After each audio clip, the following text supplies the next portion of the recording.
إن الحمد لله والصلاة والسلام على رسول الله وعلى آله وأصحابه ومن تبع بهداه أما بعد সম্মানিত ভাই ও বন্ধুগণ, আজকের আলোচনার বিষয়বস্তু হলো নবজাতক শিশুর বাবা মা এবং অভিভাবকদের করণীয়। একটি শিশু যখন দুনিয়াতে আসে তখন তার অভিভাবক হিসাবে বাবা মা, দাদা দাদি, নানা নানি যারা তার অভিভাবক থাকেন তাদের বেশ কিছু করণীয় আছে। এই করণীয়গুলোর বেশিরভাগ আমাদের সমাজে মানুষ জানেই না, খুব কম মানুষই জেনে থাকার কথা। আমরা আজকের আলোচনা ইনশাআল্লাহ 13টি করণীয়র কথা উল্লেখ করব কোরআন এবং সুন্নাহর আলোকে। এই 13টি করণীয়র আমার মনে হয় যে 10টি করণীয় সম্পর্কে আমাদের সমাজের বেশিরভাগ লোক জানেই না, ধারণাই নেই করবে কি। তো বিষয়টি এজন্য খুবই গুরুত্বপূর্ণ। আবার একটি শিশুর জন্মের পরে এমন কিছু কাজ আমরা করি যেগুলো আসলে কোরআন হাদিস আমাদেরকে করতে বলে নাই, বরং কোরআন হাদিসের দৃষ্টিতে কোনোটি নিষিদ্ধ, সেরকম অনেক কাজ আমরা করি। আবার যেগুলো করা দরকার তার অনেক কাজ আমাদের ছুটে যায়। সবাই আমরা অভিভাবক, কেউ হয়তো সন্তানের বাপ, আর না হলে সন্তানের বাপ হব ইনশাআল্লাহ। আর অনেকে তো বাপ হয়ে এখন দাদা হওয়ার উপক্রম, নানা হওয়ার উপক্রম, ঠিক কিনা? তো সন্তানের অভিভাবকত্ব থেকে আমরা কেউই কি নই, খালি না। সবাই কোনো না কোনো ভাবে কোনো না কোনো শিশুর অভিভাবকত্ব করছি বা করার স্কোপ বা সুযোগ আমাদের আসবে।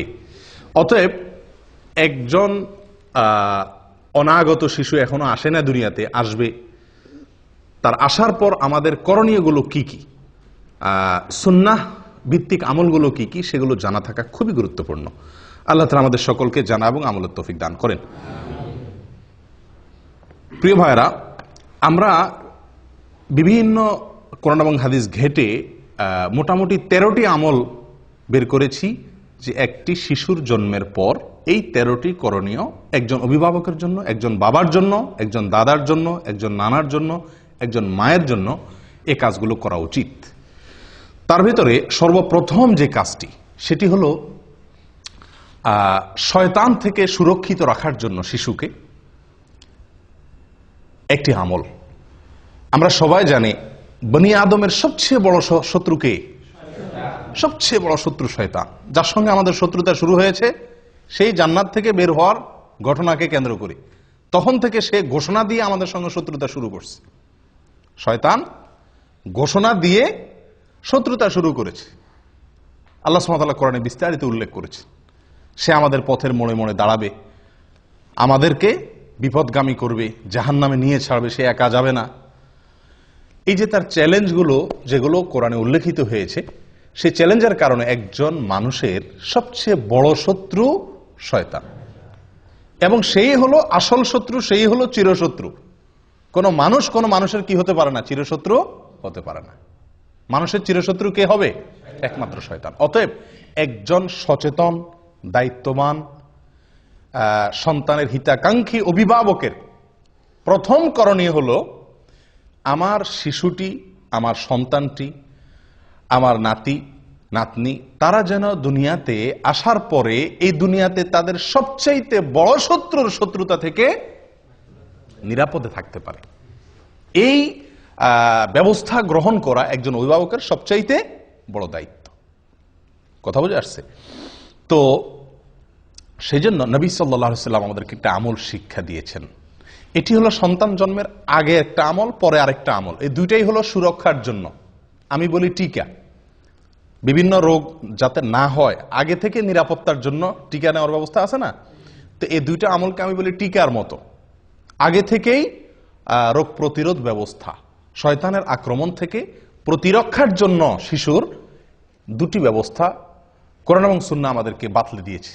একটি শিশু যাতে বড় ধরনের শয়তানের কোনো অ্যাটাক থেকে, আক্রমণ থেকে আল্লাহ তাআলা যেন তাকে হেফাজতে রাখেন, এজন্য আল্লাহর আশ্রয় চেয়ে নেওয়া তার জন্য। একটা হলো সন্তান দুনিয়াতে আসার আগে, আরেকটা হলো সন্তান দুনিয়াতে আসার পরে। দুইটা আমল।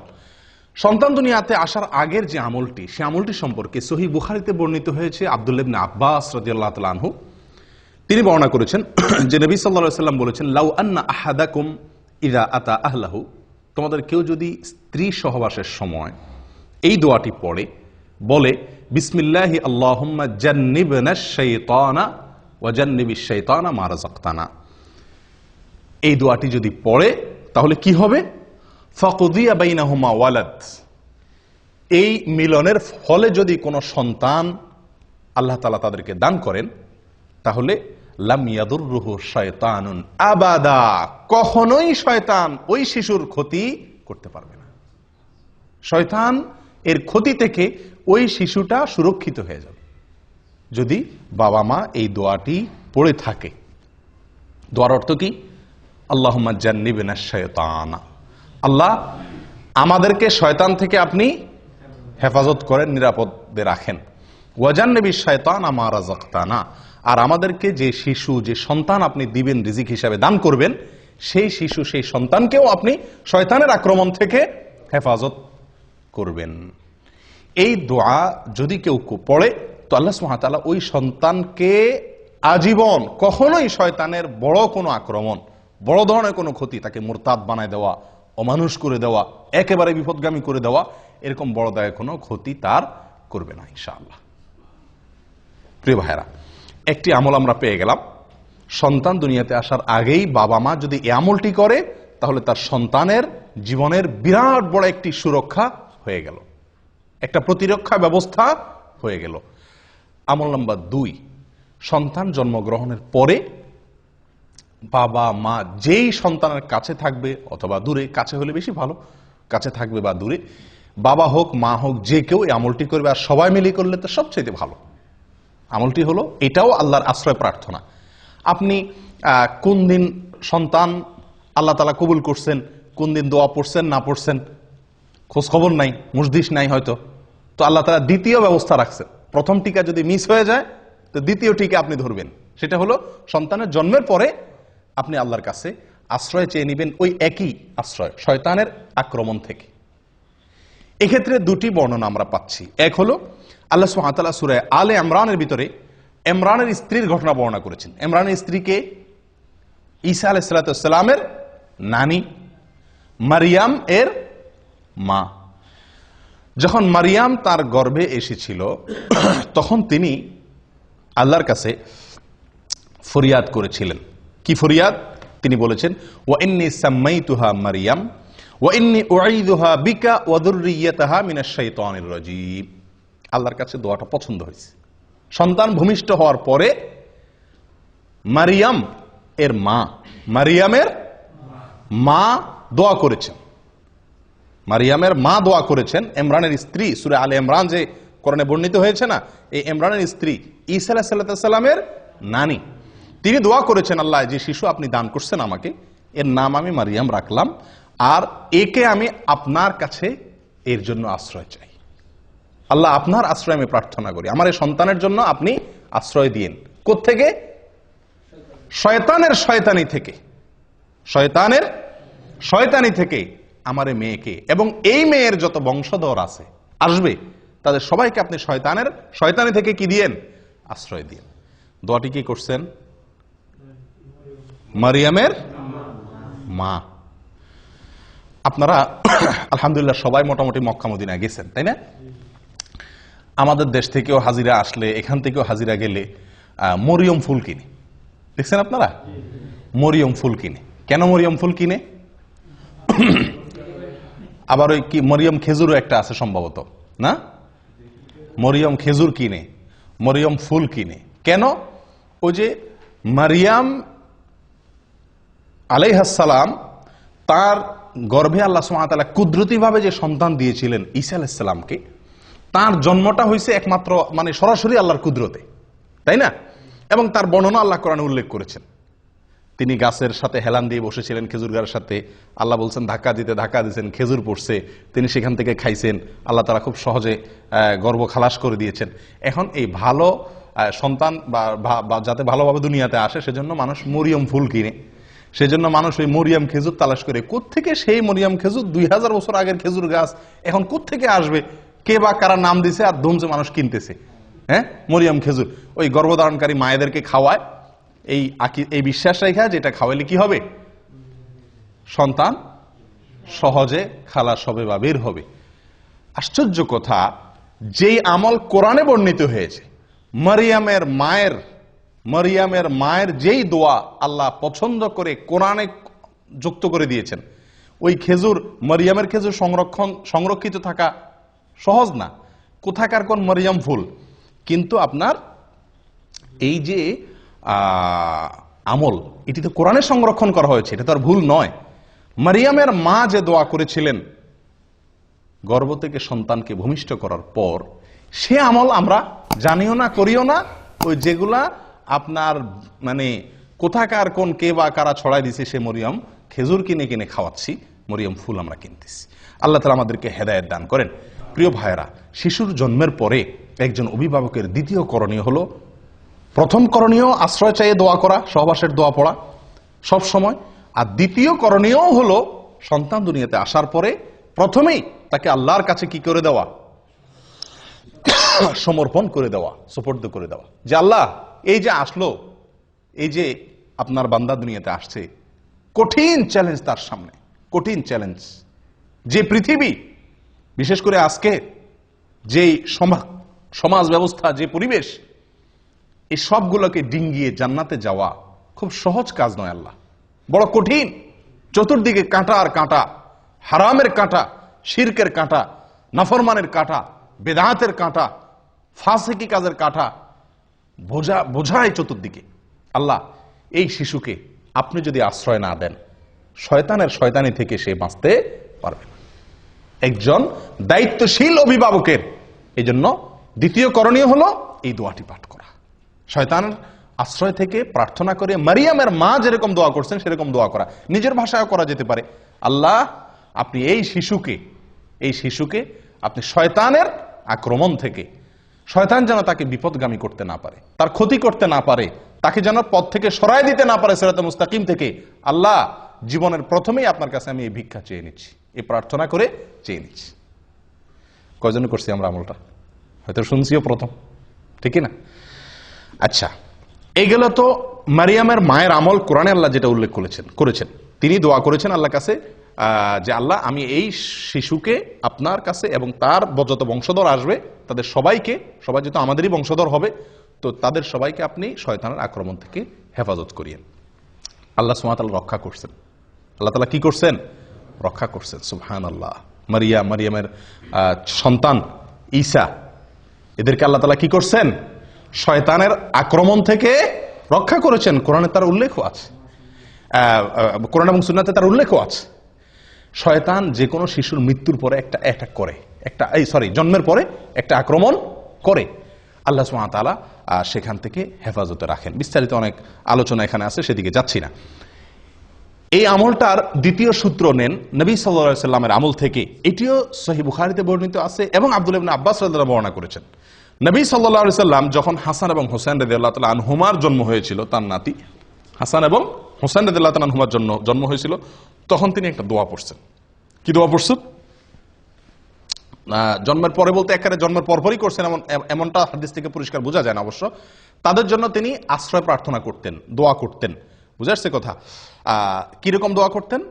দোয়া করতেন এই, উআইযুকুমা বিকালিমাতিল্লাহি তাম্মাহ মিন কুল্লি শাইতানিন ওয়া হাম্মাহ ওয়া মিন কুল্লি আইনিন লাম্মাহ। উআইযুকুমা বিকালিমাতিল্লাহি তাম্মাহ মিন কুল্লি শাইতানিন ওয়া হাম্মাহ ওয়া মিন কুল্লি আইনিন লাম্মাহ। হুবহু এটা পড়া কোনো জরুরি না, উনি দুইজনের জন্য দোয়া করছেন, এর জন্য উআইযুকুমা বলেছেন। এটা জন্মের পরপরই করতে হবে, এটা জরুরি না। বাকি জন্মের পরে যে কোনো সময় শিশুর জন্য এই দোয়াটি করা অভিভাবকের। দোয়াটির অর্থ হলো এই, আমি হে শিশু তোমাকে আল্লাহর আশ্রয় চাই, অথবা হে আল্লাহ আমি আশ্রয় চাই এই শিশুর জন্য আমি আপনার আশ্রয় চাই দুটি বিষয় থেকে। এক হলো শয়তানের আক্রমণ থেকে, যেটা মারিয়ামের মা দোয়া করছিলেন। আরেকটা নবী সাল্লাল্লাহু আলাইহি ওয়াসাল্লাম যোগ করছেন, সেটা কি? বদনজর থেকে। শিশুদের প্রতি একটু বদনজরটা বেশি লাগে, এটাই বাস্তবতা। তো নবী সাল্লাল্লাহু আলাইহি ওয়াসাল্লাম তার নাতি হাসান হোসেনের জন্য দোয়া চেয়ে নিয়েছিলেন, যেন আল্লাহ তাআলা তাদেরকে শয়তান থেকে কি করেন? হেফাজতে রাখেন এবং বদনজর থেকে হেফাজতে রাখেন। তাহলে আমরা দ্বিতীয় আমল পেয়ে গেলাম তো আলহামদুলিল্লাহ, যে সন্তানের জন্মগ্রহণের পরে সুবিধা মতো আল্লাহর কাছে কি চেয়ে নিব? তার জন্য শয়তান থেকে আশ্রয় চেয়ে নেব ইনশাআল্লাহ। করবেন তো আমলটা? আল্লাহ চান তো? আল্লাহ তাআলা তৌফিক দান করেন। 3 নম্বর আমল, 3 নম্বর আমল হলো ভাই, সন্তান জন্মগ্রহণ করার পর সেই সংবাদ যদি আপনার কাছে আসে, সন্তানের জন্মের সংবাদ, সুসংবাদ যদি আপনি পান, তাহলে সেই সুসংবাদ পাওয়ার পরে সর্বপ্রথম কি কথাটা বলবেন? আমরা কি কথাটা বলি আগে সেটা বলেন। যে কোনো সন্তান জন্মগ্রহণের সংবাদ পাইছেন, আপনার সাদিকের হয়েছে, আপনার নিজের হয়েছে, অথবা আপনার ভাইয়ের হয়েছে, হ্যাঁ, কারোর হয়েছে, প্রথম প্রশ্নটা কি হয়? ছেলে না মেয়ে, ঠিক কিনা? যদি সংবাদদাতা না বলে ছেলে হয়েছে না মেয়ে হয়েছে, যদি বলে যে ভাই আমার তো আল্লাহ একটা সন্তান দিছে, তো প্রথম আমরা প্রশ্ন করি কি, ছেলে না মেয়ে। তো এটা বিরাট একটা আমাদের জন্য সংশোধনী।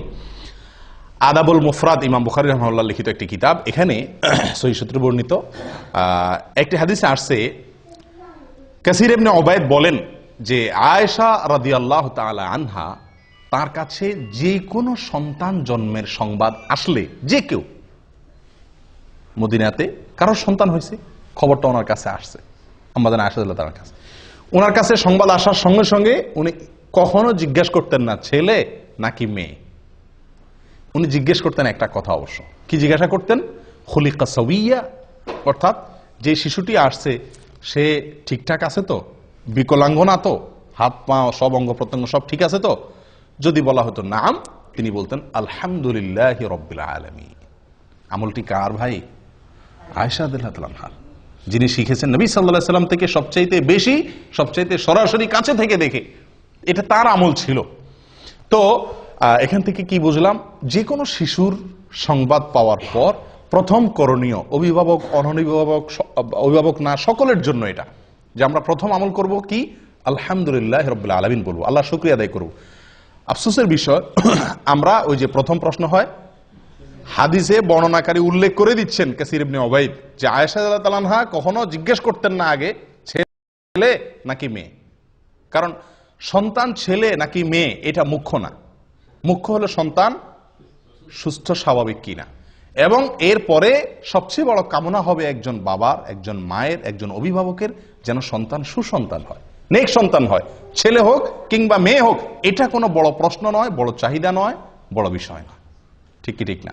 আল্লাহ সুবহানাহু ওয়া তাআলা নবীদের সন্তান চাওয়ার দোয়া আল্লাহ তাআলা কোরআনে উল্লেখ করে দিয়েছে আমাদেরকে শেখানোর জন্য। নবীরা কিভাবে সন্তান চাইতেন, আম্বিয়া আলাইহিমুস সালাতু ওয়াস সালাম কিভাবে আল্লাহর কাছে সন্তান চাইতেন, সেই ভাষাগুলো আল্লাহ সুবহানাহু ওয়া তাআলা কোরআনে উল্লেখ করে দিয়েছেন। তার একটি হলো রব্বি হাবলি মিনাস সালিহিন, রব্বি হাবলি মিনাস সালিহিন, মানে কি? আল্লাহ আমাকে নেক সন্তান দান করেন, নেক সন্তান দান করেন, ভালো সন্তান দান করেন। আল্লাহর কাছে ছেলে অথবা মেয়ে এটা না চেয়ে আল্লাহর কাছে চাওয়া উচিত কি? সুসন্তান, সুসন্তান। সন্তান যদি নেক হয়, সে ছেলে হইলেও আমার উপকারে আসবে, মেয়ে হইলেও উপকারে আসবে। আর আল্লাহ না করুন সন্তান যদি সৎ না হয়, তাহলে সে ছেলে হোক আর মেয়ে হোক, সে আমার দুনিয়াও ডুবাবে, আখেরাতেও আমাকে ডুবাবে।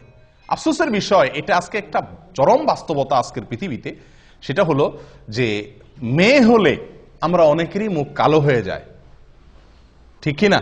আল্লাহ সুবহানাহু ওয়া তাআলা কোরআনে কারীমে বলেন, ওয়া ইযা বুশশিরা আহাদুহুম বিল উনসা যাল্লা ওয়াজহুহু মুসওয়াদ্দান ওয়া হুয়া কাযীব।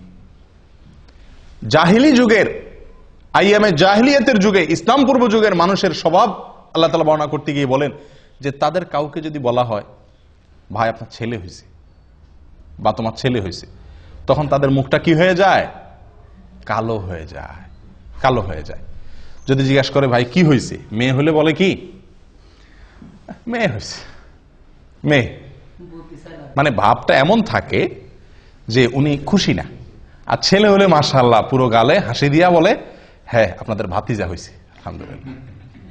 ঠিক না ঠিক? এগুলো মূর্খতা ছাড়া আর কিছু না ভাই, মূর্খতা।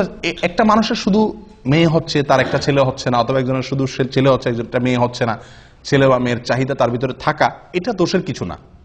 কিন্তু সন্তান হিসাবে ছেলে হলে খুশি হওয়া, মেয়ে হলে বেজার হওয়া, এগুলা বোকামি ছাড়া কিচ্ছু না। আমরা অনেকেই মনে করি যে আমাদের যদি ছেলে না থাকে তাহলে বংশে চেরাগ দিবে কে, বংশের বাতি কে জ্বালাবে, এটা একটা মানে বড় প্রশ্ন থাকে না। আপনি মরে কবরে যায় শুটকি হবেন, সেখানে গিয়ে আপনার কি জান্নাত হবে না জাহান্নাম হবে সেই টেনশনে আপনি শেষ হবেন, তখন দুনিয়াতে আপনার বংশে চেরাক জ্বললো না, হারিকেন জ্বললো না, হেজাক লাইট জ্বললো না, মোমবাতি জ্বললো, এটা আপনার কোনো দরকার আছে? কি বলেন? এটা বোকামি ছাড়া আর কি, এটা নির্বুদ্ধিতা ছাড়া কিছুই না প্রিয় বন্ধুগণ। এই জন্য সন্তান সুসন্তান যেন হয় সেটা বরং আল্লাহর কাছে দোয়া করা। মেয়ে হলে এটাকে ভালো সঠিক তারবিয়ত লালন পালন করে সুপাত্রস্থ করতে পারলে, এটাকে ভালোভাবে লালন পালন করতে পারলে, ইনসাফ করতে পারলে, আদর ভালোবাসা দিয়ে, জান্নাতের ওয়াদা আছে। 2টা মেয়ে পারলে, 3টা মেয়ে পারলে, ছেলে 10টা ছেলে পারলেও কোন জান্নাতের ওয়াদা কোন হাদিসে নাই। নবী সাল্লাল্লাহু আলাইহি সাল্লাম, আমাদের নবী সাল্লাল্লাহু আলাইহি সাল্লামের 4টা মেয়েকে আল্লাহ তাআলা জীবিত রাখছেন। ছেলে দিছেন যেগুলা সব ছোটবেলায় শেষ নিয়ে গেছেন, বাঁচায় রাখছেন শুধু মেয়েগুলাকে। উনি নিজে মেয়েদের বাপ। এত যাদের কি হয় না, ছেলে হয় না বা ছেলে নাই, শুধু মেয়ে, আপনারা এটা ভাইবা খুশি হন যে নবী সাল্লাল্লাহু আলাইহি সাল্লাম মেয়েদের বাপ ছিল, আপনিও কি মেয়েদের বাপ। কোন কোন সালাফ বলেছেন আল আম্বিয়াউ আবুল বানাত, বেশিরভাগ নবীদেরকে আল্লাহ তাআলা ছেলের চাইতে মেয়ে বেশি দিয়েছেন। আর অভিজ্ঞতাও বলে এই যুগে ছেলেদের চাইতে মেয়েরা বাবা মারে কষ্ট কম দেয়। ছেলেরা বাপ মার মুখ যত বেশি চুনকালি দেয়, মেয়েরা ততটা দেয় না। মেয়েরা যতটা ভালোবাসে বাবা মাকে, ছেলেদের ভালোবাসা ততটা পাওয়া যায় না। মেয়েরা সব সময় স্বামীর সাথে ঝগড়া করে বাপ মার পক্ষ হয়ে, আর ছেলেরা বাপ মার সাথে ঝগড়া করে বউয়ের পক্ষ হয়ে। ঠিক না বেঠিক? এর মানে এই না যে আমি বলতেছি ছেলে খারাপ মেয়েই ভালো সব, বাকি বেশিরভাগ ঘটনা এরকম ঘটে থাকে। অতএব জন্মের পরে প্রথম কথা হবে আল্লাহর কাছে শুকরিয়া আদায় করা। ছেলে হইছে নাকি মেয়ে হইছে এই সমস্ত নিয়ে মুখ কালাকালি করা, এটা এক ধরনের কুফরি, এক ধরনের আল্লাহর নেয়ামতকে কি করা, ডিনাই করা, অস্বীকার করা। এটা উচিত নয়। আল্লাহ তাআলা আমাদেরকে সঠিকটা বোঝার তৌফিক দান করেন। তাহলে 3 নম্বর আমল হলো সন্তান জন্মের সংবাদ শোনার পরে, এটা শুধু অভিভাবকের জন্য না, সকলের জন্য প্রথম কাজ হলো কি করা, শোনার পরে আল্লাহর শুকর আদায় করা। আলহামদুলিল্লাহি রাব্বিল আলামিন বা আলহামদুলিল্লাহ। 4 নম্বর আমল, নবজাতক শিশু দুনিয়াতে আসার পরে তার কানে আজান দেওয়া। কি দেওয়া? কানে আজান দেওয়া। কানে আজান দেওয়া এটি একটি আমল। কয়জনে আপনাদের শিশুর জন্মের পরে আজান দেওয়ার ব্যবস্থা করছিলেন? এখানে হাত তোলেন তো দেখি। মাশাআল্লাহ। বাহিরে আজান দিল, এটা সঠিক হলো না। কানে আজান দিতে হবে। কানে আজান দেওয়া মানে আবার কি না, কানে মাইক ধরে আজান দেওয়া না। ছোট বাচ্চা তো মারাই যাবে, তাহলে অ্যাক্সিডেন্ট হবে। আজান দেওয়া বলতে কানের আজানের বাক্যগুলো তাকে কেউ ধরলো আপনার কোলে রেখে সামনে, তার কান বরাবর নিয়ে আপনি কি করলেন, আজানের বাক্যগুলা শুনায় দিলেন তাকে।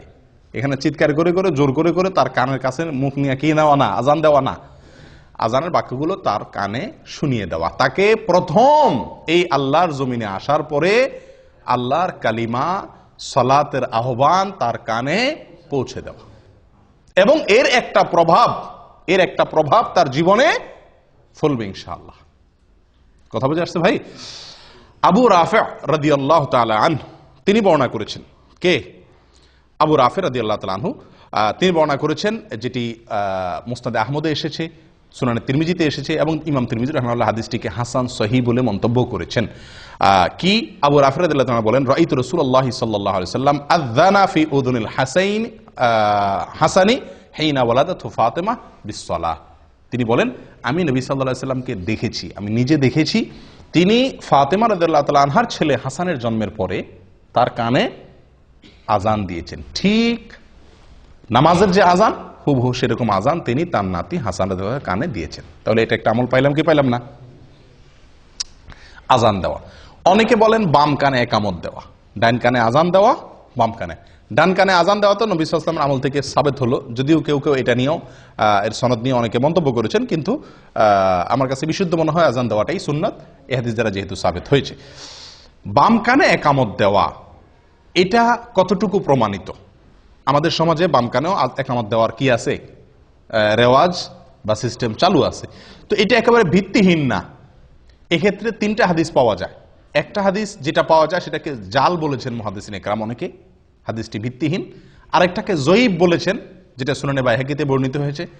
আর আরেকটা হাদিস আছে যেটা নবী সাল্লাল্লাহু আলাইহি ওয়াসাল্লাম থেকে না, কোনো সাহাবী থেকেও না, একজন তাবেঈ ওমর ইবনে আব্দুল আজিজ রাহিমাহুল্লাহ, ওনার থেকে বর্ণিত। ওমর ইবনে আব্দুল আজিজ ইসলামের খুব নামকরা একজন খলিফাদের, 4 খলিফার পরেই বলা হয় পঞ্চম খলিফা বলা হয়, অর্থাৎ খুব মানে সুশাসনের জন্য পৃথিবীর ইতিহাসে, মুসলমানদের গৌরবোজ্জ্বল ইতিহাসে যাদের নাম স্বর্ণের অক্ষরে লেখার মতো, তাদের মধ্যে অন্যতম হলেন ওমর ইবনে আব্দুল আজিজ রহমতুল্লাহ আলাইহি।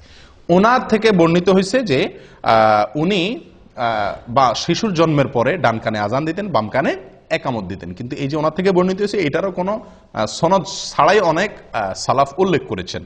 যাই হোক, এই বিষয়টা এই জন্য এত বেশি মজবুতির সাথে প্রমাণিত নয়। এটি বগবীতে, তাফসীর বগবীতে আছে এবং অন্যান্য কিতাবে উল্লেখ আছে।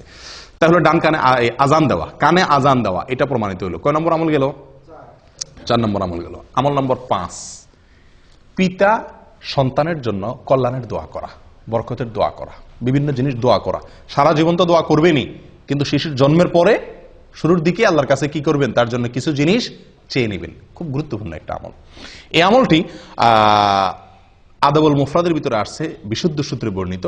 একজন সাহাবী মুআবিয়া ইবনে কুররাহ রাদিয়াল্লাহু তাআলা আনহু, মুআবিয়া ইবনে কুররাহ রাদিয়াল্লাহু তাআলা আনহু, তিনি বলেন, আমার ছেলে ইয়াস এর জন্ম যখন হয়েছিল, তো এলাকার যে সমস্ত সাহাবীরা আছেন, সিনিয়র সাহাবীরা, তারা আমার বাসায় আসছেন, তাদেরকে আমি মেহমানদারি করছি। সন্তান হয়েছে, বাসায় আসছেন আশপাশের পাড়ার লোকজন, সাহাবীরা। তো তারা এসে শিশুর জন্য কি করছেন? অনেক দোয়া করছেন তাদের মতো করে। আছে না যে মানুষ আসলে নবজাতক শিশু, নতুন শিশুর জন্য দোয়া করে, তো ওনারা তার মতো করে, যার মতো করে শিশুর জন্য কি করছেন? আল্লাহ তারা এই করো, সে করো, অনেক দোয়া করে দিয়েছেন। তো বাবা হিসাবে মুআবিয়া ইবনে কুররাহ রাদিয়াল্লাহু তাআলা আনহু, তার মনের ভিতরে একটু খুঁতমুতে ভাব রয়ে গেছে যে ওনারা দোয়া করছেন, কিছু জিনিস আল্লাহর কাছে চাইছেন, ঠিক আছে, কিন্তু আমার বিশেষ কিছু চাওয়া আছে ছেলেকে দিয়ে, আমার কিছু টার্গেট আছে, আমারও কিছু চাওয়া আছে, কিন্তু সেগুলো ওনারা বলেন নাই। তো তিনি তাদেরকে লক্ষ্য করে বলছেন যে বারাকাল্লাহু লাকুম ফীমা দাআউতুম, আপনারা যে আমার শিশুটার জন্য, ছেলেটার জন্য, ইয়াসের জন্য দোয়া করে দিয়েছেন, এই জন্য আল্লাহ আপনাদের বরকত দান করুক। তবে আমার কিছু দোয়া আছে, আমি এখন একটু বলবো, আপনারা সাথে একটু কি বলেন? আমিন বলেন।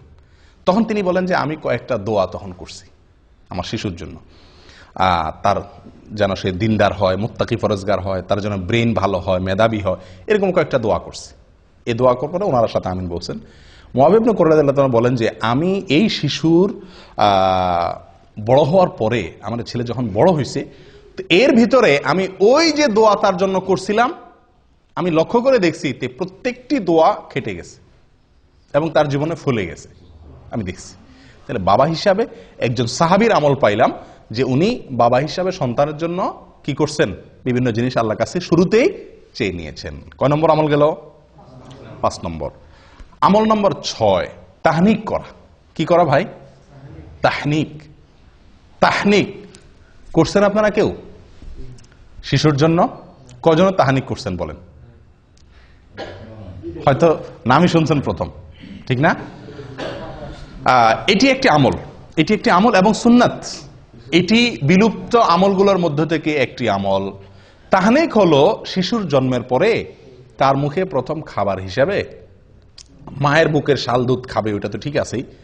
আর এর বাইরে খেজুর চাবায়া মুখের লালাতে হালকা ভেজার পরে তার মুখে একটু দেওয়া, যাতে করে রসটা যায় তার মুখে, সে যাতে চেটে খেতে পারে, বাস এরকম করে। আবার খেজুর বা খেজুরের কোনো অংশ দিলে তো গলা আটকিবে, ছেলে বাচ্চার জন্য কষ্ট হবে, ক্ষতি হবে, সেটা না। মুখের ভিতরে চাবায়া ওইটাকে ভিজায়া তার মুখে দেওয়া, যাতে করে সে শুধু রসটুকু, সামান্য একটু রস চেটে নিতে পারে, খেতে পারে। এটাকে বলা হয় তাহনিক। আয়েশা রাদিয়াল্লাহু তাআলা আনহা বলেন, সহিহ মুসলিমে বর্ণিত আছে, নবী সাল্লাল্লাহু আলাইহি সাল্লামের যুগে যত শিশুর জন্ম হতো সবাই তার কাছে নিয়ে আসতেন, আনলে তিনি ওই শিশুর জন্য দোয়া করতেন বরকতের, এবং যেদিন হয়তো সেদিনই সাধারণত আপনার, এবং তার জন্য কি করতেন? তাহনিক করে দিতেন। কি করে দিতেন? তাহনিক করে দিতেন। কে? নবী সাল্লাল্লাহু আলাইহি সাল্লাম। তাহলে বোঝা গেল আমলটা নবী সাল্লাল্লাহু আলাইহি সাল্লাম থেকে প্রমাণিত এবং এটা সুন্নাত। এখন একটা কথা হলো, আমাদের যুগে তো কি নাই? নবী সাল্লাল্লাহু আলাইহি সাল্লাম নাই। তাহলে আমাদের শিশুর তাহনিক কে করাবে? খেজুর দিয়ে তার তাহনিকটা কে করাবে? তো এটা নিয়ে অনেক ওলামায়ে কেরাম বলেন, আপনার যুগে যে কোনো নেককার, পরহেজগার, মুত্তাকি, ইমাম সাহেব, কোনো আলেম, কোনো ভালো মানুষ তার কাছে নিয়ে যাবেন, তাকে দিয়ে তাহনিক করাবেন। বুঝে আসছে কথা? অন্য অনেক ওলামায়ে কেরাম বলেন না, নবী সাল্লাল্লাহু আলাইহি সাল্লাম তাহনিক করেছেন, ওনার পরে কোনো সাহাবীর কাছে আর কেউ নিয়ে গেছেন বলে খুব একটা প্রমাণ হয় না। অতএব অন্য কারোর কাছে নেওয়া জরুরি না। বাপ মা, দাদা দাদি, নানা নানি যারাই থাকবেন আশেপাশে তারাই কি করে দিবেন? তাহনিক করে দিবেন। এটা সুন্নাত। তাহলে এই তাহনিকের যে আমলটা, এই আমলটাও আমাদের সমাজ থেকে একেবারেই প্রায় বিদায় হয়ে গেছে বললে ভুল হবে, এটা তো নাই। একটা হলো আগে থেকে ছিল, এখন নাই। এটা একান্ত আলেম ওলামা ছাড়া খুব কম মানুষই করেন। আলহামদুলিল্লাহ আমার 3 সন্তানের সময় আমি তাহনিক করেছি। তো তাহনিকের আমলটি আমাদের অনেকের জানা নাই। এর ভিতরে অনেক কল্যাণ, তার স্বাস্থ্যগত দিক থেকে এবং অনেক দিক থেকে কল্যাণ নিহিত আছে। সবচেয়ে বড় কল্যাণ হলো নবী সাল্লাল্লাহু আলাইহি সাল্লামের যুগে সাহাবীরা আমলটা করছেন, নবী সাল্লাল্লাহু আলাইহি সাল্লাম আমলটা করছেন, আমরাও সেটা করব, সুন্নতের আমল। মনে থাকবে তো ইনশাআল্লাহ। 7 নম্বর আমল, সন্তানের জন্য একটা সুন্দর নাম চয়েস করা। এই পর্যন্ত যেগুলো বলছি 6টা আমল, এগুলো সবগুলো হলো সন্তান জন্মের পর 7 দিনের আগের কাজ, এগুলা শুরুর দিকের কাজ এগুলা। আর এখন থেকে নিয়ে শেষ পর্যন্ত যে আমলগুলো বলবো, এই আমলগুলো হলো সন্তান জন্মের পরে 7 নম্বর দিনের আমল। এই 7 নম্বর দিনের আমলের ভিতরে 1 নম্বর আমল এবং সিরিয়ালে 7 নম্বর আমল হলো সুন্দর একটা নাম রাখা। কি রাখা ভাই? সুন্দর একটা নাম রাখা। এবং এই সম্পর্কে আবু মুসা আশআরী রাদিয়াল্লাহু তাআলা আনহুর এক হাদিসে বর্ণিত হয়েছে। তিনি বলেন, উলিদ আলী গুলাম, আমার একটা শিশু হয়েছিল, একবার ছেলে হয়েছিল। তো ফাআতাইতু বিহিন নবী সাল্লাল্লাহু আলাইহি ওয়াসাল্লাম, আমি নবী সাল্লাল্লাহু আলাইহি ওয়াসাল্লামের কাছে তাকে নিয়ে আসছি। ফাসাম্মাহু ইব্রাহিম, তিনি তাকে তখন ইব্রাহিম নাম রাখলেন। ফাহান্নাকাহু বিতামারিহি তামারাতিন, এবং একটা খেজুর দিয়ে তিনি তার তাহনিক করাই দিলেন এবং তাকে বরকতের দোয়া করলেন। এরপরে শিশুটা আমার হাতে দিয়ে দিলেন। 3টা আমল করলেন। এই হাদিস থেকে প্রমাণ হলো, বুখারীর হাদিস। তাহলে নাম রাখলেন নবী সাল্লাল্লাহু আলাইহি ওয়াসাল্লাম। শিশুর নাম রাখতে হয়, এটা বাবা মা বা অভিভাবকদের কর্তব্য। এবং এই নাম রাখাটা আপনার জন্মের দিন হতে পারে, 3 নম্বর দিনও হতে পারে, তবে কোন কোন বর্ণনাতে 7 নম্বর দিনের কথাও আসছে। এটা কোনো বাধ্যবাধকতা না যে এই দিনই রাখতে হবে, তবে 7 নম্বর দিনের ভেতরে নামটা রেখে ফেলা উচিত। অনেক সময় আমরা অনেক দেরি করে ফেলি, 7 নম্বর দিনের ভিতরে রেখে যাওয়া উচিত। নাম, সবচেয়ে উত্তম নাম, সবচেয়ে শ্রেষ্ঠ এবং বেস্ট নাম কোনটা? আব্দুল্লাহ এবং আব্দুর রহমান। সবচেয়ে সুন্দর এবং সবচেয়ে উত্তম নাম হলো আব্দুল্লাহ এবং আব্দুর রহমান। এর উপরে কোনো নাম নাই।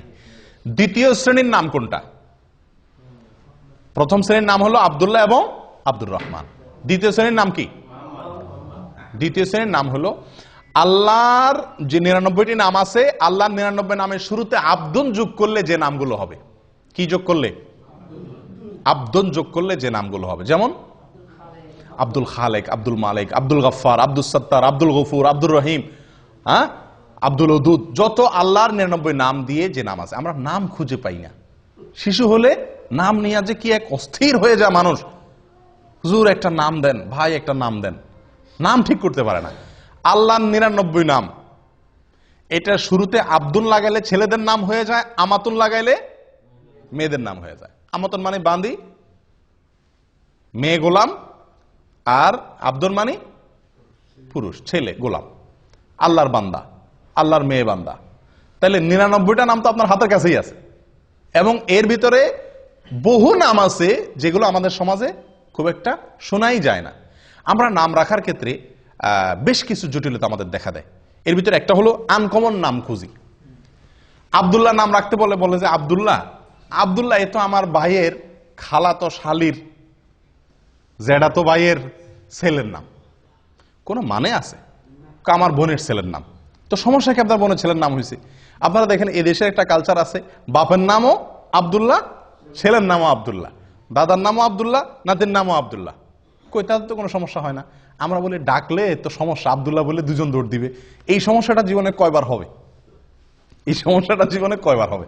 এগুলা সঠিক না। আসলে আমরা আনকমন নাম খুঁজতে গিয়ে এমন এক আনকমন নামের পিছনে পড়ে যাই যেটা আমাদেরকে সুন্দর নাম থেকে দূরে সরাই দেয়। এই জন্য আপনি আজকে আব্দুল্লাহ, আব্দুর রহমান বা এই সমস্ত সুন্দর সুন্দর ভালো ভালো নাম খুব বেশি এটা রাখার কালচার আস্তে আস্তে উঠে যাচ্ছে। মানুষ লালটু, বল্টু, টল্টু এই সমস্ত নাম রাখে। আল্লাহ হেফাজত করেন। সুন্দর একটা নাম রাখা, এটা সন্তান, নবজাতক সন্তান ভূমিষ্ঠ হওয়ার পরে বাবা মায়ের বা অভিভাবকদের করণীয়র ভিতরে অন্যতম প্রধান একটি করণীয়। মনে থাকবে তো ইনশাআল্লাহ।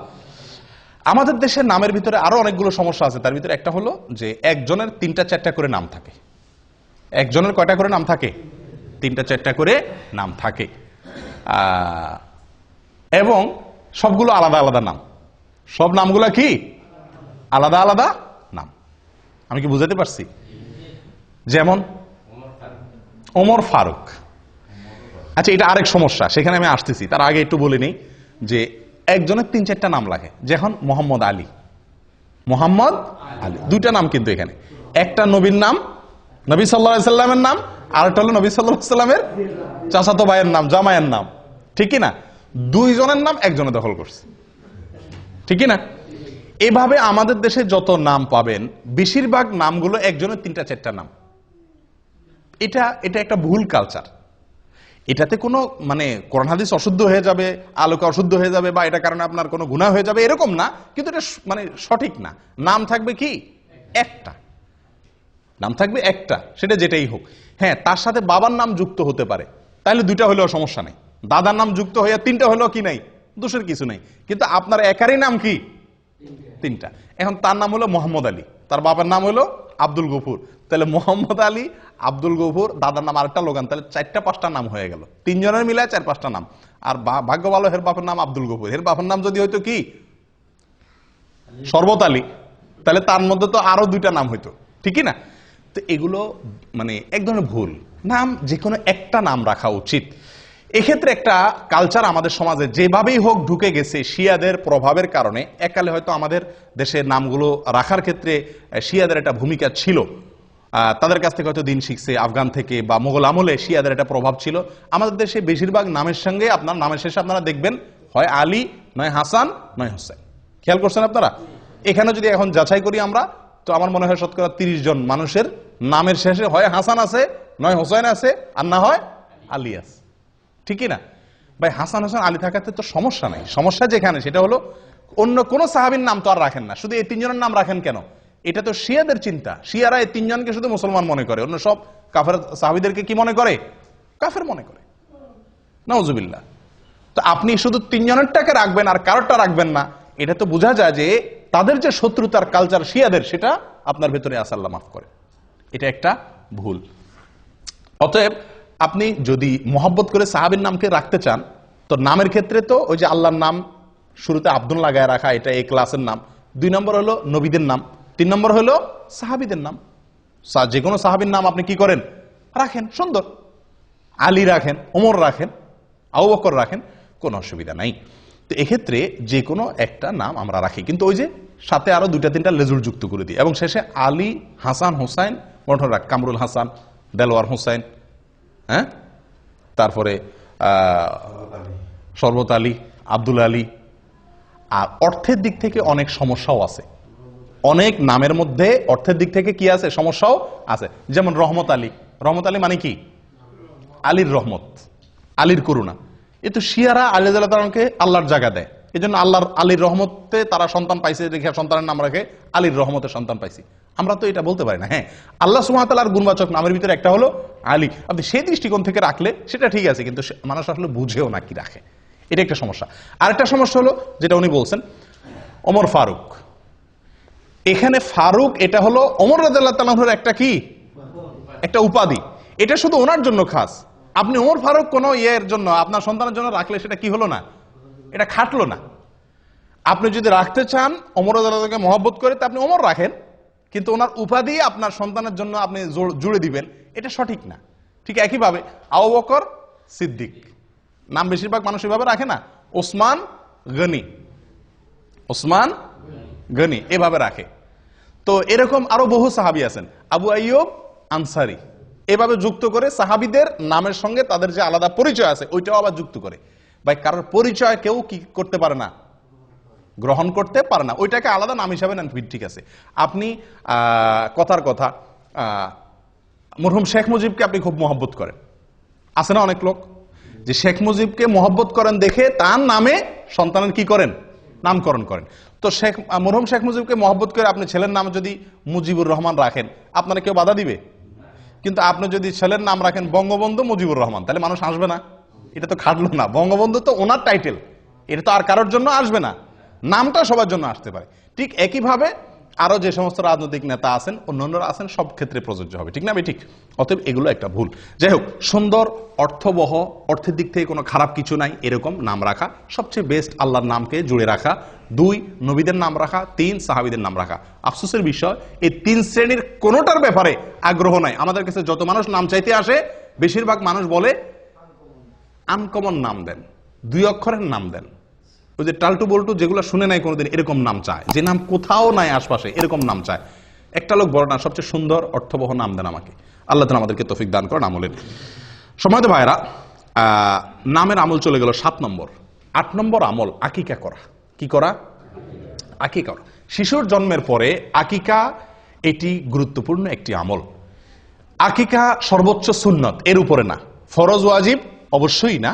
এটার সর্বোচ্চ গুরুত্ব হলো কি পর্যন্ত? সুন্নত পর্যন্ত। অনেকে মুবাহ বলছেন, অর্থাৎ জায়েজ। যাই হোক, আকিকা শব্দের অর্থ হলো কাটা।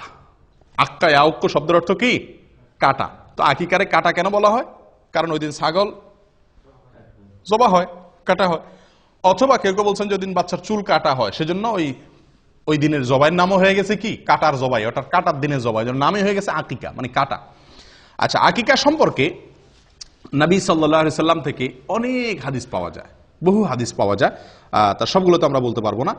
এর ভিতরে একটা হলো আব্দুল্লাহ ইবনে আব্বাস রাদিয়াল্লাহু তাআলা আনহু থেকে বর্ণিত, সুনানে নাসাঈর ভিতরে আসছে। তিনি বলেন, নবী সাল্লাল্লাহু আলাইহি সাল্লাম তার নাতি হাসান এবং হোসেন রাদিয়াল্লাহু তাআলা আনহুমার জন্মের পরে তিনি 2টি করে মেষ জবাই করেছিলেন। কে? নবী সাল্লাল্লাহু আলাইহি সাল্লাম। এবং তিনি নির্দেশ করেছেন, ইবনে মাজাহ এর হাদিসে আসছে, আয়েশা রাদিয়াল্লাহু তাআলা বলেন, আমারানা রাসূলুল্লাহ সাল্লাল্লাহু আলাইহি সাল্লাম, আমাদেরকে নবী সাল্লাল্লাহু আলাইহি সাল্লাম নির্দেশ করেছেন, আন্নাউ কানিল গোলামে শাতাইনে, যে ছেলে হলে যেন 2টা ছাগল আমরা আকিকা হিসাবে জবাই করি, ও আনিল জারিয়াতে 7, আর মেয়ে হলে 1টা ছাগল যেন জবাই করি। তাহলে এই হাদিসগুলো দ্বারা বোঝা গেল যে আকিকা করা নবী সাল্লাল্লাহু আলাইহি সাল্লামের একটি আমল, সুন্নাত। তাহলে এটা আমরা করার চেষ্টা করব ইনশাআল্লাহ বিইذনিল্লাহ। আকিকার ক্ষেত্রে প্রথম কথা হলো আকিকার সময়সীমা। কোন সময় করতে হবে? 7 নম্বর দিনে। 7 নম্বর দিন কোনটা? অনেকে ভুল বুঝেন। সন্তান জন্ম হয়েছে যেদিন, ওই দিনের পরে 7 দিন পরে না। অনেকে জন্ম হওয়ার পরে 7 দিন পরে করে, 7 দিন পরে না, 6 দিন পরে, 7 নম্বর দিনে। আর সহজ হবে বোঝার জন্য, যেই দিনে সন্তান জন্মগ্রহণ করে, যেই বারে জন্মগ্রহণ করে, পরের সপ্তাহ তার আগের দিন। রবিবারে জন্মগ্রহণ করলো, তাহলে 7 নম্বর দিন কি বারে হবে? শনিবার হবে। সোমবার না, সোমবার তো আরো পরে হবে, শনিবার হবে। রবিবারে হলে রবি, সোম, মঙ্গল, বুধ, বৃহস্পতি, শুক্র, শনি। 7 নম্বর দিন হবে শনিবার। সোমবারে জন্মগ্রহণ করলে আকিকা হবে কি বারে? রবিবারে। শুক্রবারে জন্মগ্রহণ করলে আকিকা হবে বৃহস্পতিবারে। এ হলো আকিকার সময়, 7 নম্বর দিন। তবে বুরাইদা রাদিয়াল্লাহু তাআলা আনহু থেকে বর্ণিত এক হাদিসে আসছে, যেটি বাইহাকিতে বিশুদ্ধ সূত্রে বর্ণিত হয়েছে, যে নবী সাল্লাল্লাহু আলাইহি সাল্লাম বলেছেন, আল আকিকাতু তুযবাহু লি7 আও লি14 আও লি21। আকিকার পশু জবাই করতে হবে 7 নম্বর দিনে, অথবা অপশন আছে, দ্বিতীয় সুযোগ আছে, সেটা হলো 14 নম্বর দিনে, অথবা 3 নম্বর সুযোগ আছে 21 নম্বর দিনে। এই তিনটাই এই হাদিস দ্বারা বোঝা গেল সুন্নাত। তবে 1 নম্বরের সুন্নাত হলো, ফার্স্ট ক্লাসের সুন্নাত হলো 7 নম্বর দিনে করতে পারলে উত্তম, আর না হলে 14 বা 21 নম্বর দিনের আরো 2টা স্টেশন আছে, সেগুলো ধরতে পারেন।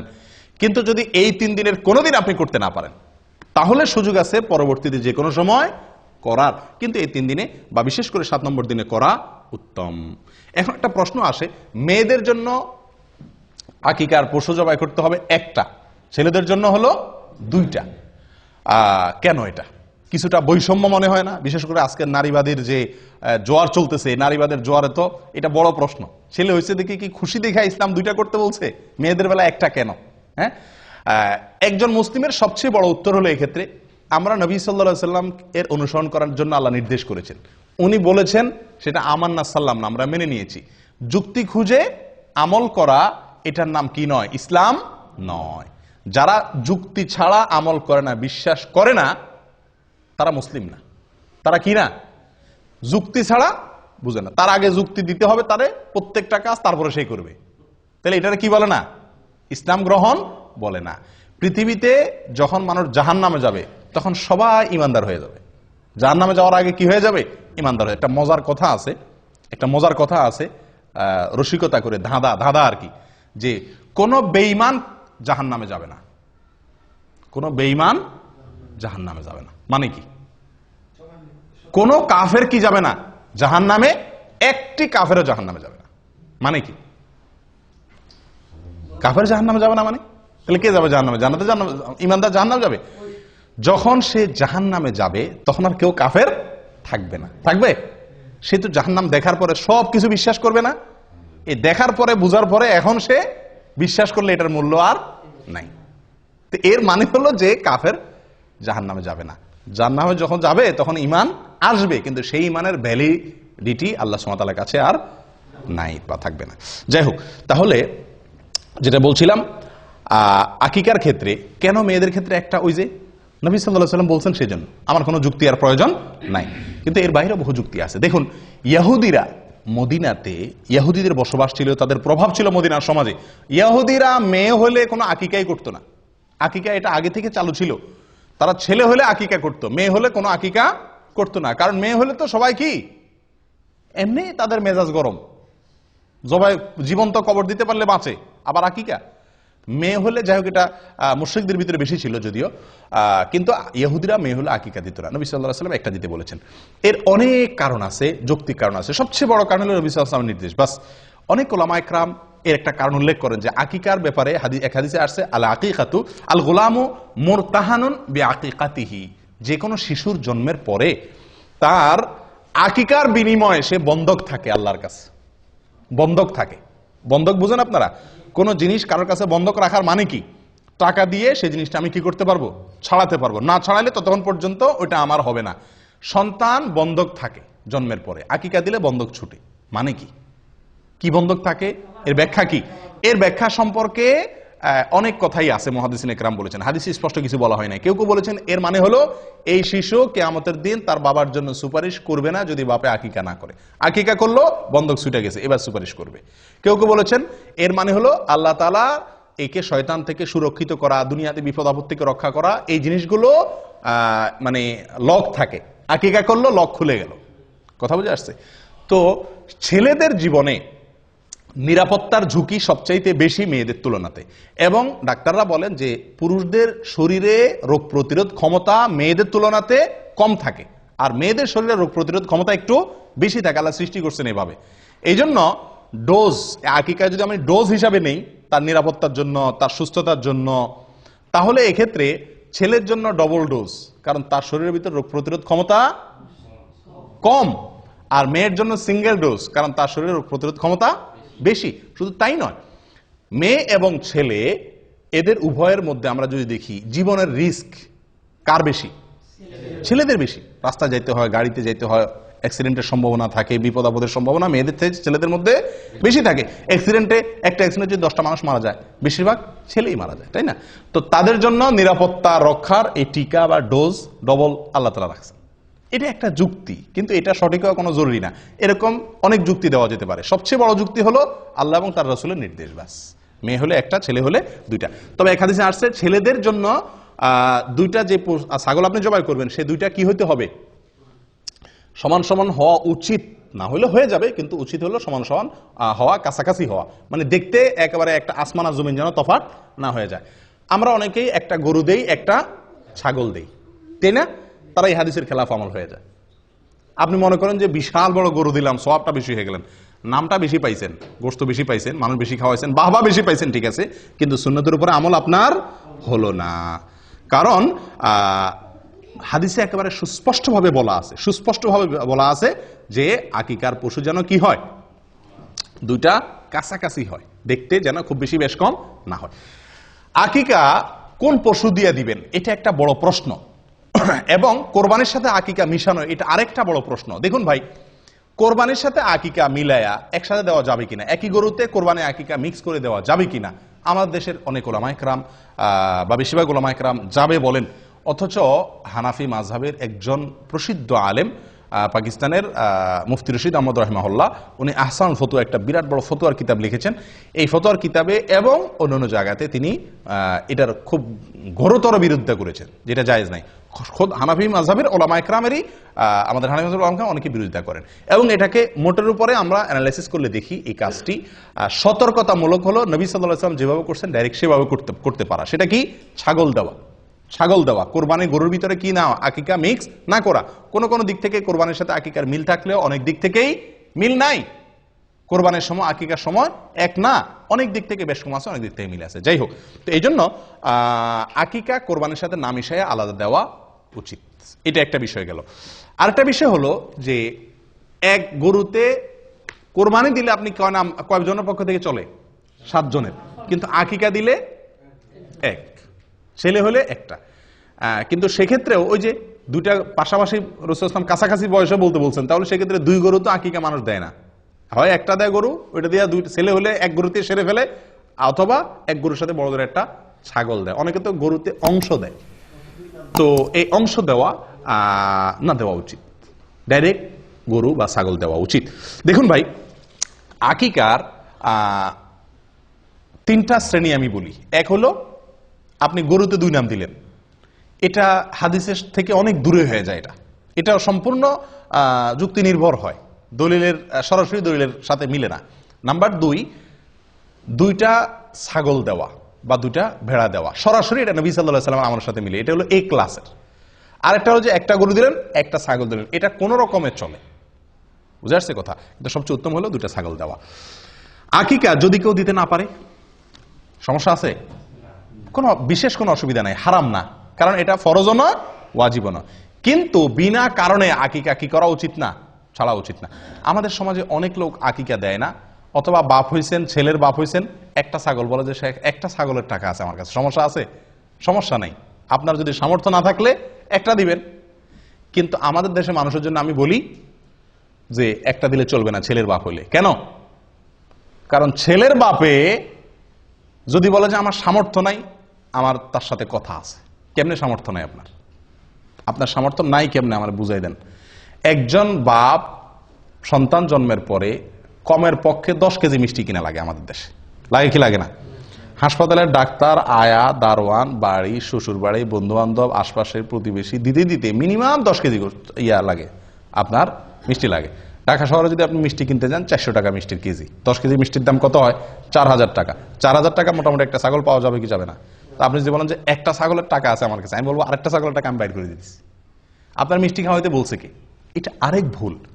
সন্তান জন্মগ্রহণ করার পরে আমরাও ভুল করি, যারা খাওয়াইয়া পাটি তারাও ভুল করি, আর যে খাওয়ায় সেও ভুল করে। আমরা সন্তান হইলে বা কিছু হইলে বলি কি ভাই, মিষ্টি খাওয়ান। আশ্চর্য, শরীয়ত আপনারা বলছে গোশত খাওয়ার অধিকার দিচ্ছে, আপনি গোশত না চাইবেন, আপনি চাইবেন লাহাম, আপনি চান মিষ্টি। এটা বোকামি না? আর যে খাওয়ায় সেও ভুল করে, কারণ সে মিষ্টি খাওয়ালে তো আর আকিকা মাফ নাই। এদিকে মিষ্টি কিনে আবার এদিকে আকিকা কিনে, ডবল খরচ না? আপনার কাছে কেউ মিষ্টি চাইলে আপনি তারা হাইকোর্ট দেখাই দেন, বলে দেন যে আকিকার দিন আইসেন। আকিকার দাওয়াতে মানুষ ভয়ে সাধারণত আসতে চায় না, অতএব আপনার মিষ্টির টাকা বেঁচে যাবে। তো যাই হোক, এই মিষ্টি কিনতে গিয়া সুন্নতের উপর আমল করা অনেক সময় কঠিন হয়ে যায়, এটা ঠিক না, এটা একটা ভুল প্রবণতা। আল্লাহ আমাদেরকে সঠিকটা করার তৌফিক দান করেন। প্রিয় ভাইরা, আকিকার পশু আপনি যখন জবাই করবেন, আকিকার পশু জবাই করবেন, তখন কি দোয়া পড়বেন? বিসমিল্লাহি আল্লাহু আকবার, বিসমিল্লাহি আল্লাহু আকবার, আল্লাহুম্মা লাক ওয়া ইলাইক, আল্লাহুম্মা লাক ওয়া ইলাইক, হাযিহি আকিকাতু, এরপরে বাচ্চার নাম বলবেন।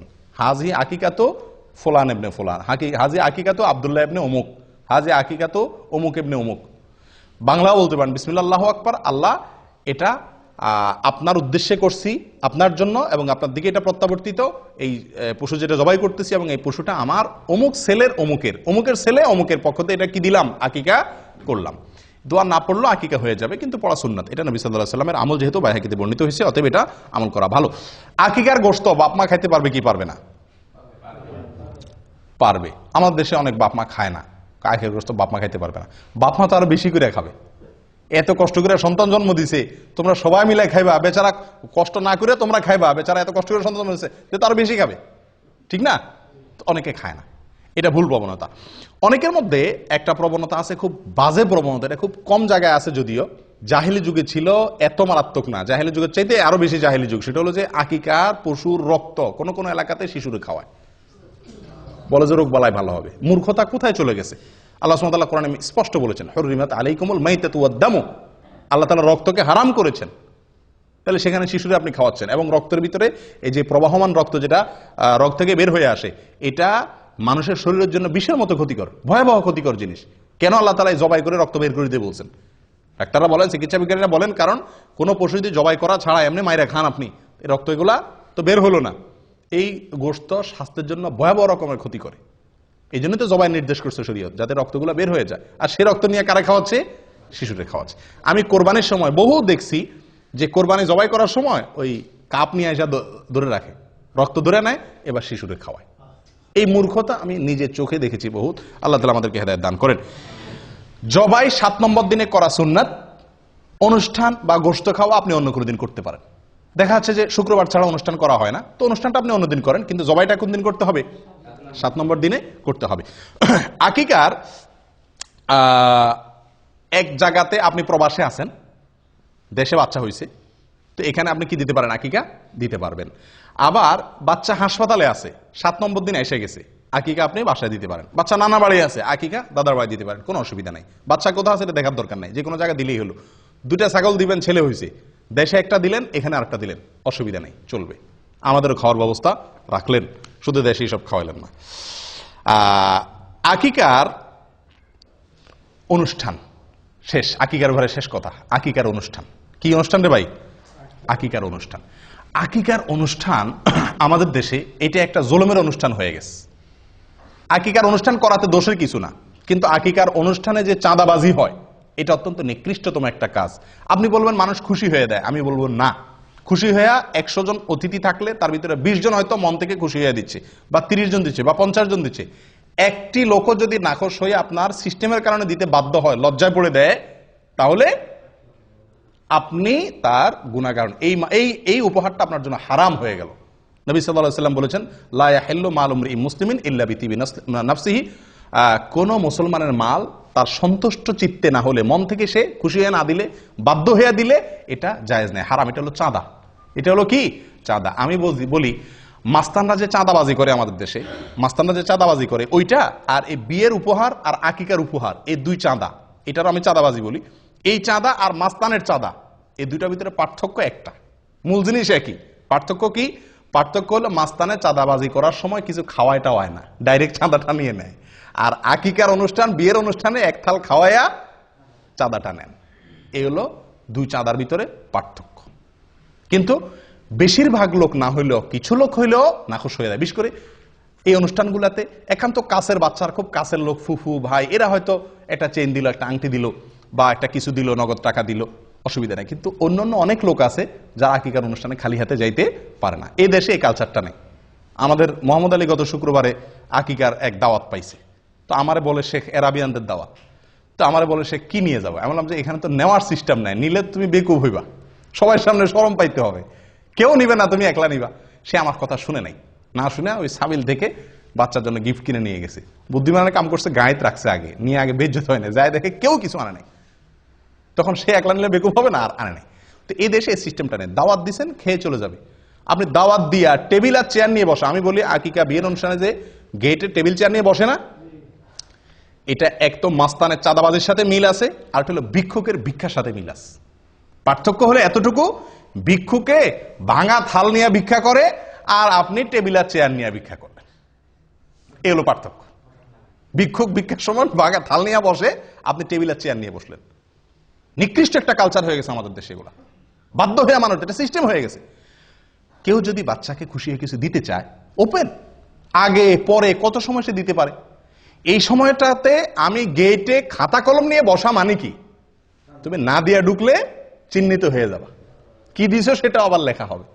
এগুলো একরকম মানুষকে বাধ্যবাধকতায় ফেলে দেওয়া, যেটা উচিত না। আল্লাহ তাআলা মাফ করেন। আকিকার দিনে যে কাজগুলো করা দরকার, বা যে আমলগুলোর কথা আমরা বলছি একজন শিশুর জন্মের পরে, সেগুলো তো আমরা করি না, করি হলো কুকাম। বিশেষ করে ঢাকা শহরে, এখন ঢাকা না সব জায়গাতেই, ম্যাক্সিমাম জায়গাতেই আকিকার যে অনুষ্ঠান করে, আল্লাহ মাফ করুক, রীতিমতো ক্যালকুলেশন করে তো হিসাব বাইর করে, কত খরচ হবে, কত লোক দাওয়াত দেবে, কি গিফট আসতে পারে, কত টাকা আমাদের প্রফিট থাকতে পারে, হিসাব নিকাশ হয়। এটা তো একটা আছেই। আরেকটা অনাচার যেটা বিয়ের ভিতরে হয়, সেটা হলো ব্যান্ড পার্টি এনে, অথবা লম্বা লম্বা বড় বড় ওই যে আপনার সাউন্ড বক্স আনায়া ধুম ধাড়াক্কা গান চালায় দেয়। আপনারা লক্ষ্য করছেন এটা? কারণ বাচ্চারা আকিকা মানে সেখানে আশপাশে সবার ঘুম হারাম। এটা কি সুন্নতের উপর আমল হলো না তামাশা হলো? এই বাচ্চার উপরে তো আল্লাহর গজব নাজিল হবে রহমতের জায়গায়, যে বাচ্চার আকিকা উপলক্ষে পুরো এলাকা মানুষের ঘুম হারাম। আমি নিজে গতবার ছুটিতে গেছি দেশে, রাত 12টা-1টা বাজে হঠাৎ করে দেখি ধুমধাড়াকা শুরু হয়ে গেছে 12টার দিকে, গভীর ঘুম ভেঙে গেছে। কি ব্যাপার? বিশাল সাউন্ড দিয়ে গান। আমি নেমে বের হলাম, আমার ওয়াইফ বলে যে যাইও না, এত রাত্রে ঢাকা শহরে মানুষ বাসাতে বাইরে না। কি বলো, এই এলাকায় কোনো মানুষজন বসবাস করে না নাকি? বাইর হয়ে যায়, দেখি যে আকিকার ধুমধাড়াকা গান চলতেছে। বললাম যে ভাই, মাথার বিবেক কোথায় গেছে? এই শিশুটার জন্ম হয়েছে, তার জন্য সবাই দোয়া করবে। এই যে আমার ঘুমটা ভাঙাই দিলেন, আমি কি দোয়া করবো না বদদোয়া করবো? আমার মধ্যে শত শত লোক বদদোয়া করতেছে শিশুর জন্য, আর আপনি ধুমধাড়াক্কা গান লাগাই দিচ্ছেন। মূর্খতা কোথায় গিয়ে ঠেকছে? আপনি বিয়ের অনুষ্ঠানে গান বাজাবেন না, নাচবেন, আরো কিছু করবেন, আপনার বাসায় আপনি করেন। আপনি সাউন্ড বক্স দিয়ে পুরো এলাকা মানুষের কষ্ট দিচ্ছেন। শিশুর কষ্ট হচ্ছে, অসুস্থ লোকের কষ্ট হচ্ছে, ঘুমন্ত মানুষের কষ্ট হচ্ছে, অনেকের ডিউটি আছে সকালে, অনেকের পরীক্ষা আছে সকালে, সারা রাত। এবং বিশেষ করে ঢাকা শহরের এই কালচার একেবারে পুরো ঢাকা শহরে আছে। আমরা মূর্খ, এখনো কত লেভেলের নিচু লেভেলের মূর্খ রয়েছি যে রাতভর আমি পুরো এলাকা মানুষকে বাধ্যতামূলক গান শুনাই, কেউ কিছু বলারও অধিকার নাই, সাহস নাই, ক্ষমতা নাই। মূর্খতা কোথায় চলে গেছে? তো আকিকার অনুষ্ঠানকে এটা বেবরকতি করে, কল্যাণ নষ্ট করে এই সমস্ত গান বাজনার কারণে। আল্লাহ হেফাজত করেন। প্রিয় ভাইরা, 9 নম্বর আমল হলো বাচ্চার মাথার চুল কাটা, চাঁচা 7 নম্বর দিনে। এবং চুল চাঁচার পরে আরেকটা আমল আছে, যেটা হয়তো আপনারা অনেকে জীবনে প্রথম শুনছেন। সেটা হলো চুল চাঁচার পরে চুলের ওজন পরিমাণ রূপা আল্লাহর রাস্তায় দান করা। চুলের ওজন পরিমাণ রূপা আল্লাহর রাস্তায় দান করা। কয়জনে করছেন হাত তোলেন? 2 জন করছেন, মাশাআল্লাহ। আর কেউ করেননি? আলহামদুলিল্লাহ। আমি 3 সন্তানের সময় করছি। 2 সন্তানের সময় তো দেশে থাকতে আপনার ওই পলিথিনে করে আমি নিয়ে গেছি স্বর্ণের দোকানে যায়, কারণ স্বর্ণের দোকান ছাড়া তো আর এত অল্প চুল মাপার মতো কি নাই, বাটখারা কারোর কাছে এত ছোট নাই। তো তাদের কাছে মাপাইয়া তখন 25 টাকা না 35 টাকা এরকম অল্প কিছু হয়েছে দিয়ে দিছি। মনে রাখতে হবে এটা একটা আমল, সুন্নাত। খুঁটে এই সমস্ত সুন্নতের উপর আমল করা দরকার, কিন্তু আমরা জানি না আমল করবো কোত্থেকে। আপনি রূপা দেওয়া জরুরি না, রূপার সমান মূল্যে দান করে দিলেন, কিন্তু ওই চুলের উপরে আন্দাজ করে মাপতে না পারলেও আন্দাজ করে অন্তত দিয়ে দিলেন, এটা করা উচিত। এবং এ সম্পর্কে মুসনাদ আহমদের ভিতরে বিশুদ্ধ সূত্রে বর্ণিত আছে হাদিস, এবং আরো অন্যান্য জায়গাতে মোটামুটি কম বেশ হাদিস আছে। তার ভিতরে একটা হলো আবু রাফি রাদিয়াল্লাহু তাআলা আনহু বলেন, যেটা মুসনাদ আহমদের ভিতরে আসছে, তিনি বলেন যে নবী সাল্লাল্লাহু আলাইহি সাল্লাম যখন হাসান জন্ম হয়েছিল, তখন এই শিশুর মা ফাতেমা রাদিয়াল্লাহু তাআলা আনহাকে বলেছেন, ইহলিকি রাসা, এ ফাতেমা এই ছেলের চুল চাঁচো, ওয়া তাসাদ্দাকি বিওয়াজনি শারিহি ফিদ্দাতান আলাল মাসাকিন, মিসকিনদেরকে এই বাচ্চার চুলের ওজন পরিমাণ রূপা দিয়ে দিও। কে বলছেন? নবী সাল্লাল্লাহু আলাইহি সাল্লাম। কাকে বলছেন? ফাতেমা রাদিয়াল্লাহু তাআলা আনহাকে। অথচ এই আমলটা আমরা জানিই না।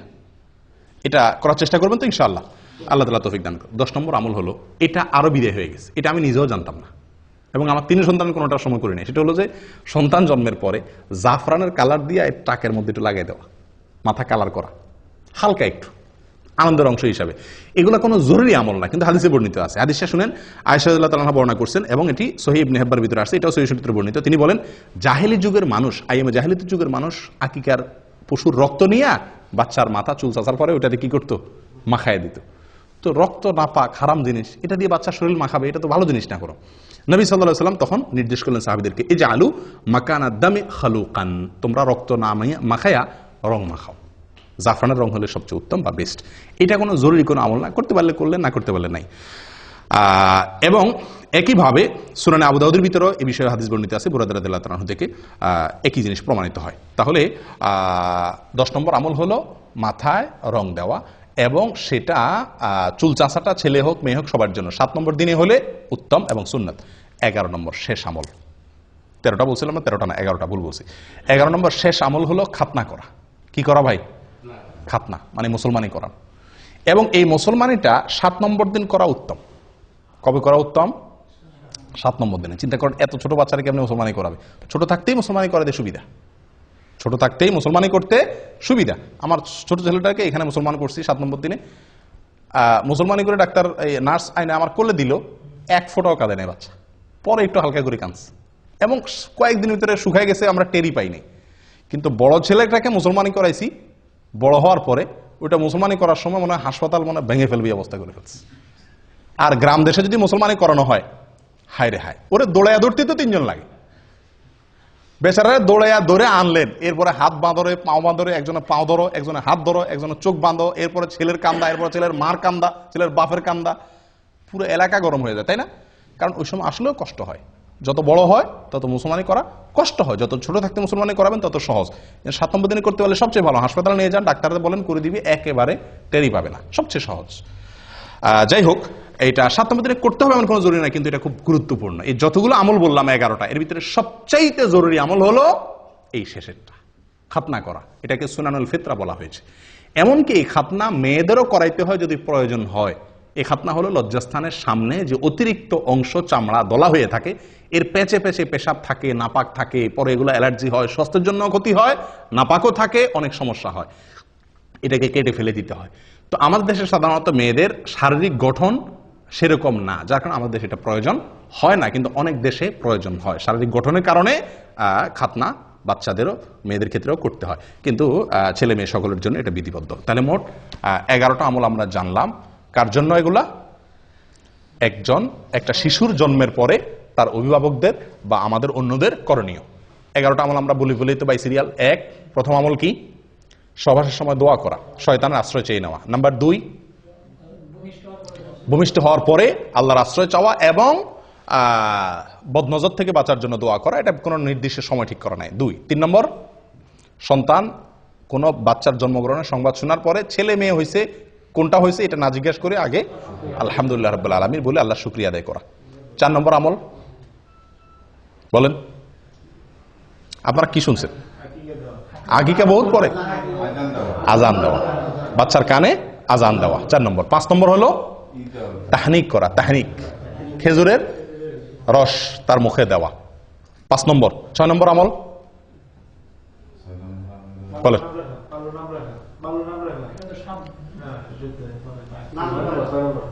6 নম্বর হলো সুন্দর নাম রাখা। না, নাম রাখার আগে আরেকটা আছে, তাহনিক পর আরেকটা আছে, বলেন। হ্যাঁ, বাবার জন্য দোয়া করা, বাবা শিশুর জন্য কি করা? দোয়া করা, বরকতের কল্যাণে দোয়া করা। কয় নম্বর গেল? 6 নম্বর। 7 নম্বর হলো সুন্দর একটা নাম রাখা, অর্থবহ একটা ভালো নাম রাখা। 8 নম্বর হলো সুন্নত পদ্ধতিতে সঠিকভাবে ভালোভাবে আকিকা করা। আকিকার ক্ষেত্রে একটা মাসআলা রয়ে গেছে, বড় হওয়ার পরও কি করা যায়? আকিকা করা যায়। হাসান বসরি রহমতুল্লাহ আলাইহি বলেন, যদি কেউ পুরুষ হয়ে থাকে তার আকিকা যদি করা হয় না এটা জানতে পারে, সেজন্য আকিকা করে। মুহাম্মদ ইবনে সিরিন রহমতুল্লাহ আরেকজন তাহাবী, উনি বলছেন যে যদি আমার আকিকা করা হয় না আমি জানতাম, তাহলে আমারটা আমি করতাম। নবী সাল্লাল্লাহু আলাইহি সাল্লাম নিজে নবী হওয়ার পরে ওনার আকিকা তিনি করেছেন। অতএব যদি কারোর আকিকা হয় না এটা শিওর জানতে পারে, তাহলে তার নিজের আকিকা সে পরে করতে পারে। তাহলে 8 নম্বর আমল গেল আকিকা। 9 নম্বর চুল চাষা এবং চুলের ওজন পরিমাণ রূপা আল্লাহ সাদান করা, তার সমমূল্য। 10 নম্বর আমল হলো জাফরানে কালি দিয়ে মাখানো। 11 নম্বর আমল হলো খাতনা করা। আল্লাহ তাআলা আমাদের সকলকে এই সবগুলোকে আমল করার তৌফিক দান করেন। জাযাকুমুল্লাহ ওয়া আখিরু দাওয়ানা আনিল হামদুলিল্লাহি রাব্বিল আলামিন।